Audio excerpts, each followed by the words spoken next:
Hello বন্ধুরা, দেখো আজকে আবার একটা নতুন রেসিপি নিয়ে চলে এসেছি। বিনা মশলার ঢ্যাঁড়সের তরকারি হবে। কি করে তোমরা দেখো, দেখলে ভালো লাগবে। দেখো আলুটা পাতলা পাতলা করে কেটে নিয়েছি, আর ঢ্যাঁড়সটাও ছোট ছোট করে কেটে নিয়েছি। হুম এবার দেখো কড়াইতে তেল দিয়ে দিয়েছি, একদম বিনা মশলায়। বিনা মশলা বলতে নুন, হলুদ, সামান্য একটু লঙ্কার গুঁড়ো। দেখো পেঁয়াজ দিলাম তেলের উপরে। এবার সামান্য পাঁচফোড়ন দেবো। হ্যাঁ,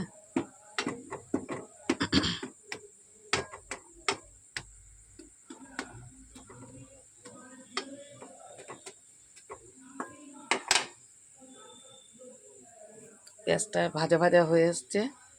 এবার আমি এতে আলুটা দিয়ে দেবো, পাঁচফোড়ন দেবো। পাঁচফোড়নটা একটু ভেজে নেবো, নিয়ে আলুটা দেবো।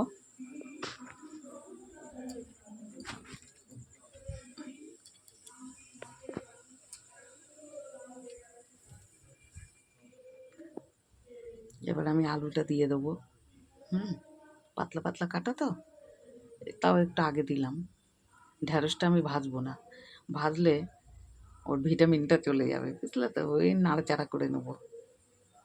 আলুটা একটু ভেজে নিলাম, একটু লবণ আর হলুদ দিয়ে দিলাম।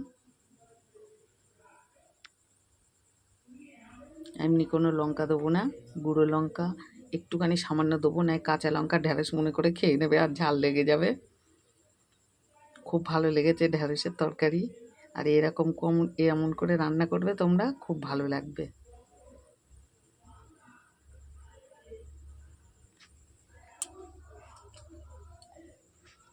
টমেটো একটা ছোট ঘষে নিয়েছিলাম, সেটা দিলাম।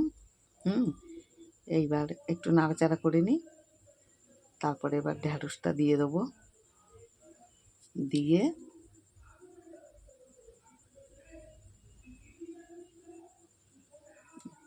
একটু লঙ্কার গুঁড়ো দিলাম।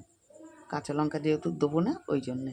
এতে কালারটাও ফিরবে, আবার তোমার ঝালটাও বোঝা যাবে, তাহলে আর কাঁচা লঙ্কা মুখে লাগবে না। এবার ঢ্যাঁড়সটা দিয়ে দিলাম। ঢ্যাঁড়সটা আমি বেশি ভাজবো না, কেন ভাজলে ভিটামিনটা চলে যাবে। ঢ্যাঁড়স এমনি খুবই ভালো লাগে খেতে, যেমন রান্না হবে তাড়াতাড়ি, খাওয়া হবে আরও তাড়াতাড়ি। কেন দেখো, ঢ্যাঁড়স দিয়ে ভাত মাখলে খুব তাড়াতাড়ি করে খাওয়া হয়ে যায়। হ্যাঁ, এবার দেখো প্রায় কষানো হয়ে গেছে।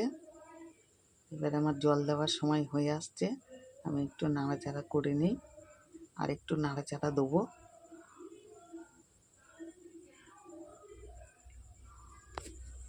এবার দেখো আর একটু নাড়াচাড়া করে নিই।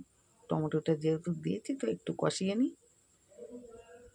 একদম পুরো বিনা মশলার তরকারি, তোমরা এমন করে খেয়ে দেখবে, খুব ভালো লাগবে খেতে। দেখেছো কত সুন্দর কালার এসছে, আরও ঢ্যাঁড়সও এদিকে তোমার তাড়াতাড়ি খাওয়া যাবে, খুব ভালো লাগবে। এবার ঢেকে দিলাম। এবার দেখো হয়ে যাওয়ার মতন হয়ে গেছে। এবার নামিয়ে নেবো। অল্প অল্প রস রস মতন রয়েছে, একটু ঝোল ঝোল না থাকলে ভালো লাগবে না খেতে, না একেবারে শুকনো শুকনো লাগবে।